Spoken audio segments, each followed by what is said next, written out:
শরীর অসুস্থ হলেই আমরা ওষুধ খেয়ে নিই। সকালে খালি পেটে প্যান্টি, গা ম্যাচ করলে প্যারাসিটামল, এটা যেন এখন বাঙালির মন্ত্রের মতো মুখস্থ। তবে ভাবুন দেখি, এই ওষুধগুলোই যদি ভেজাল হয়, এর গুণগত মান যদি খারাপ হয়, তাহলে কি হবে? অতি সম্প্রতি এমন ভয়ানক ব্যাপারটাই ঘটেছে। চমকে দেওয়ার মতো এই তথ্য সবার সামনে নিয়ে এসেছে ভারতের ওষুধ নিয়ন্ত্রক সংস্থা Central Drugs Standard Control Organization, সংক্ষেপে সিডিএসসিও।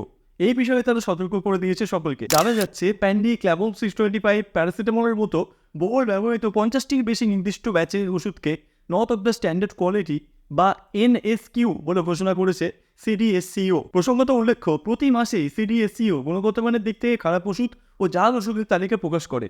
আর এই মাসের এই তালিকা শিউরে তুলছে সকলকে। শরীর ঠিক করতে গিয়ে তাহলে কি আমরা নিজের অজান্তেই বিষ খাচ্ছি? যদিও এই রিপোর্ট বাইরে বেরোনোর পরই প্যান্ডি, ক্ল্যাবম 625 এর তৈরি করার সংস্থা অ্যালকেন জানিয়েছে যে ওষুধগুলোর উপর এই পরীক্ষা করা হয়েছে সেই ওষুধগুলো তাদের তৈরিই নয়। তাহলে এবার প্রশ্ন আসছে, বাজারে কি যা ওষুধ ছেড়ে গেছে? এবার সাধারণ মানুষের অবস্থাটা একবার ভাবুন।